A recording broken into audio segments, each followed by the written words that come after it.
Hello students, आपका हमारे YouTube channel पर एक बार फिर से स्वागत है। स्टूडेंट्स, अगर आपने हमारे यूट्यूब चैनल को अभी तक सब्सक्राइब नहीं किया है तो इसे सब्सक्राइब कर लें।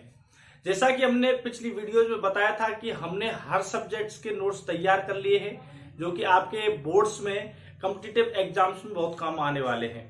चलिए हम बात करते हैं कि हमारी जो पैरासाइटोलॉजी चल रही है उसमें हमने पिछला जो वीडियो था उसमें हमने ब्रांचेज, डेफिनेशन और पैरासाइट्स जो है उनको क्लासिफाई किया था।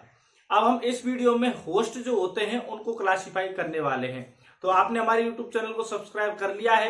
हम बात कर रहे हैं होस्ट के बारे में। होस्ट क्या होता है? होस्ट भी लिविंग ऑर्गेनिज्म रहेगा, वो पैरासाइट से बड़ा होगा और पैरासाइट जिस लिविंग ऑर्गेनिज्म पर क्या है रहता है, यानी उसके अंदर रहता है या बाहर रहता है, ठीक है, तो उसको हम कहते हैं होस्ट। उस ऑर्गेनिज्म को क्या कहते हैं? होस्ट कहते हैं। ठीक है, अब उसके जिस प्रकार से पैरासाइट के प्रकार थे उसी प्रकार से होस्ट के प्रकार होने वाले हैं। तो हम बात करते हैं होस्ट के बारे में। तो organism which harbours the parasite, ठीक है, harbours the parasite and provides nourishment and shelter. Host जो होता है वो लार्जर होता है पैरासाइट से। अगर हम बात करते हैं टाइप्स की, तो टाइप्स जो है वो इस प्रकार से हैं होस्ट के। पहला है डेफिनेटिव होस्ट। तो डेफिनेटिव होस्ट क्या होते हैं? The host in which the adult parasite lives and undergoes sexual reproduction. तो ऐसे पैरासाइट्स में सेक्सुअल रिप्रोडक्शन होता है।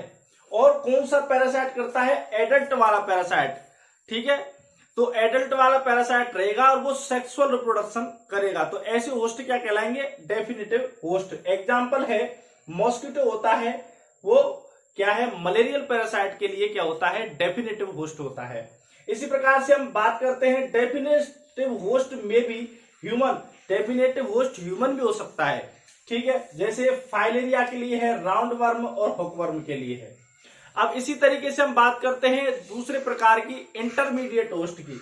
तो इंटरमीडिएट होस्ट कौन से होते हैं? Larval stage of parasite lives और एसेक्सुअल रिप्रोडक्शन टेक्स प्लेस। तो ये लार्वल स्टेज वाला रहेगा, पैरासाइट रहेगा, और कैसा रिप्रोडक्शन करेगा? एसेक्सुअल वाला।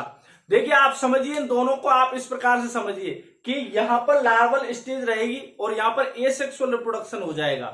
यहां से चलेंगे फिर ये डेफिनेटिव होस्ट को पकड़ेंगे और वहां पर जाकर के सेक्सुअल रिप्रोडक्शन करेंगे। यानी ये दोनों के काम समझ में आ गए हैं। यहां पर लार्वल स्टेज एसेक्सुअल रिप्रोडक्शन कर रही है, यानी कि अपना जो नंबर है उसको कंटिन्यूसली बढ़ा रही है, ठीक है, और यहां पर क्या कर रही है? वो सेक्सुअल रिप्रोडक्शन कर रही है।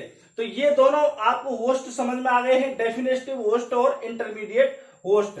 चलिए हम बात करते हैं कि in some parasites to different intermediate host required to complete different larval stages. These are also known as first and secondary intermediate host. तो अब क्या है, लार्वा की एक से अधिक भी स्टेज हो सकती हैं, ठीक है, तो वो क्या है, वो क्या करती हैं कि वो अलग अलग जो होस्ट होते हैं उनमें अलग अलग स्टेज को भी पूरा कर सकती है। तो अब हम उनको क्या कहेंगे? उनको कहेंगे फर्स्ट इंटरमीडिएट होस्ट और सेकंड इंटरमीडिएट होस्ट। आगे हम बात करते हैं paratenic host. A host in which larval stage of the parasite remains viable continued without further development. देखिए जैसे हमने आपसे बात की थी बेंडरिंग पैरासाइट के बारे में, ठीक है, तो जैसे हमने बेंडरिंग पैरासाइट की बात की थी वो सेम बात ये है, यानी कि जो पैरासाइट होगा उस होस्ट में घुसेगा।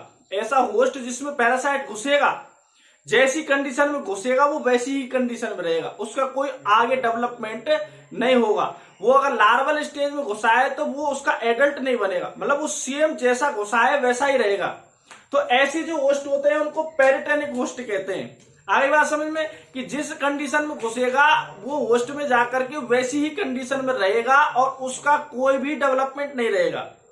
या तो वहां पर वो किल हो जाएगा, किल नहीं होगा तो बाहर आ जाएगा। इनको कहते हैं हम paratenic host. Such host transmit the infection to another host. तो इसका अब जब उसकी कंडीशन पूरी नहीं हो रही है तो वो दूसरा होस्ट पकड़ेगा, तो वो ये क्या होगा? इन्फेक्शन ट्रांसमिट होगा। आगे बात समझ में?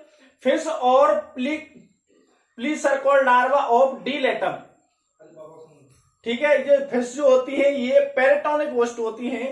पैराटेनिक होस्ट होती है किसके लिए? प्लेरोसर्कोड लार्वा ऑफ डिलेटम के लिए। आगे बात समझ में?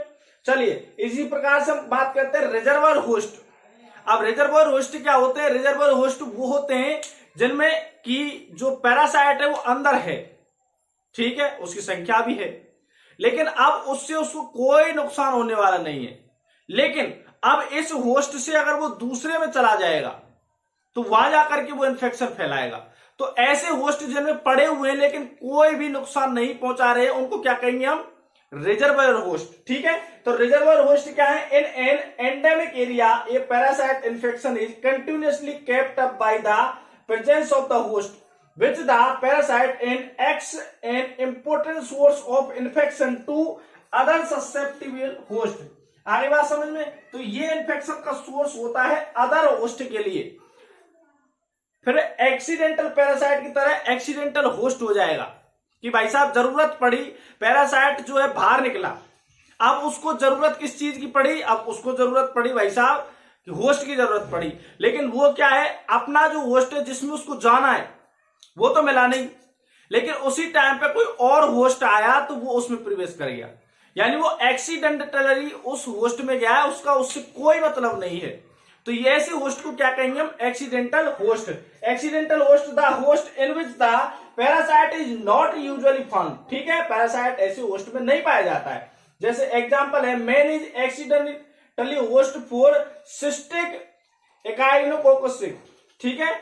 इसी प्रकार से हमने ये बात कर ली है कि ये एग्जाम्पल इसका एक्सीडेंटल होस्ट का है। चलिए अब हम अगली जो पॉइंट है वो है जूनोसिस। जैसे हमने होस्ट की बात की, अगला हमारा टॉपिक है जूनोसिस। अब जूनोसिस क्या होता है इसके बारे में हम समझेंगे। जूनोसिस वर्ड है सबसे पहले रूडोल्फ विल्सन साहब ने 1880 में यूज किया था। उन्होंने कहा था कि ये किस प्रकार से आपस में इन्फेक्शन फैलता है, उसके लिए जूनोसिस वर्ड यूज किया था। फिर WHO ने क्या है उसकी अलग से डेफिनेशन दी थी।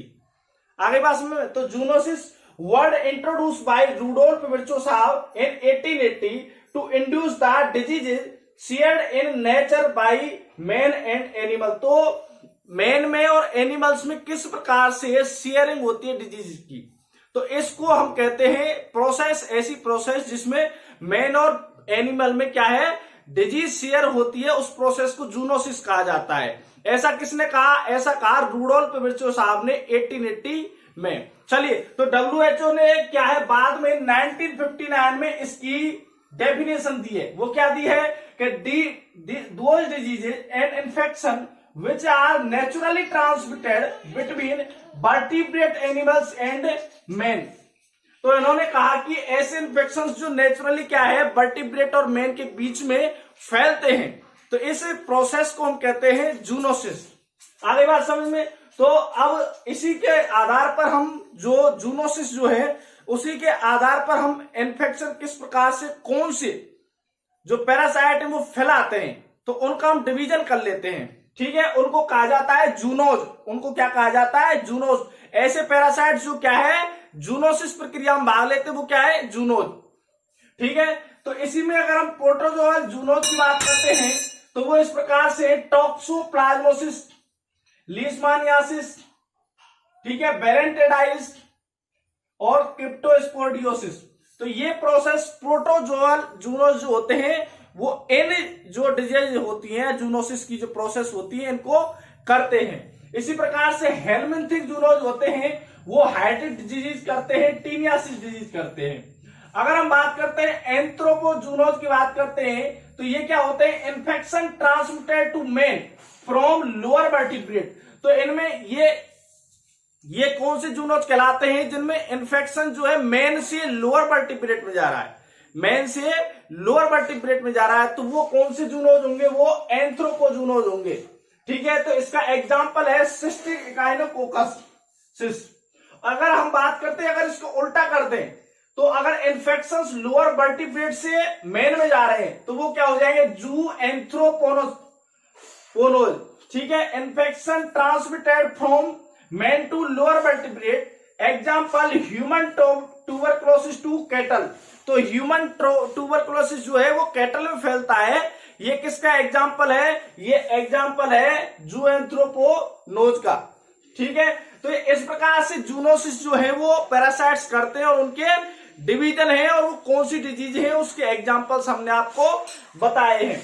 आगे हम बात करते हैं होस्ट पैरासाइट रिलेशनशिप्स कौन से होते हैं, उनके क्या प्रकार होते हैं। तो होस्ट पैरासाइट रिलेशनशिप्स होते हैं, एक सिम्बायोसिस होता है, एक कमेंसलिज्म होता है और एक पैरासाइटिज्म होता है।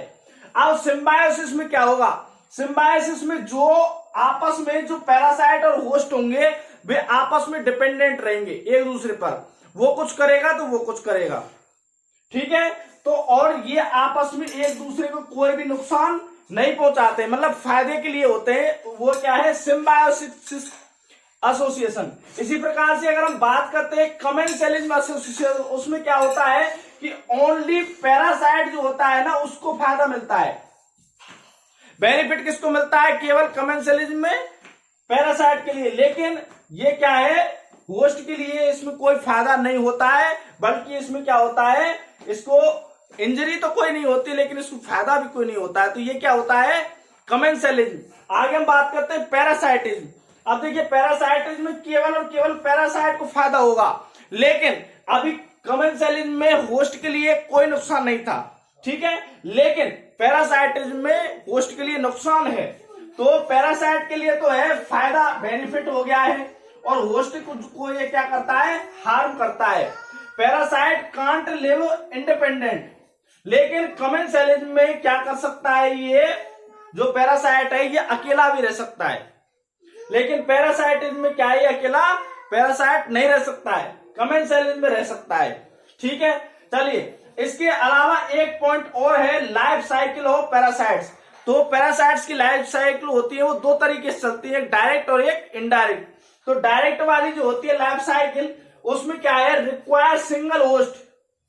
तो हमने जो पिछला वीडियो है उसमें आपसे मोनोजेनेटिक पैरासाइट और जो डाइजेनेटिक की बात की थी, तो वहां यही बात की थी एक साइकिल और दो साइकिल वाली बात, ठीक है, दो होस्ट वाली बात। तो सिंगल होस्ट की अगर जरूरत है लाइफ साइकिल को कंप्लीट करने के लिए तो ये है डायरेक्ट लाइफ साइकिल। एग्जांपल एंट अमीबा हिस्टोराइट का नीडेड ओनली ह्यूमन। और इसी प्रकार से अगर हम बात करते हैं इनडायरेक्ट लाइफ साइकिल की, तो उसमें पैरासाइट रिक्वायर्ड 2 और मोर होस्ट।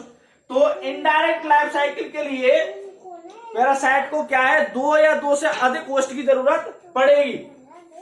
एग्जांपल मलेरियल पैरासाइट जो है उसको ह्यूमन भी चाहिए और मॉस्किटो भी चाहिए अपनी लाइफ साइकिल को पूर्ण करने के लिए। तो इस प्रकार से जो पैरासाइट्स होते हैं उनकी लाइफ साइकिल 2 प्रकार से होती है।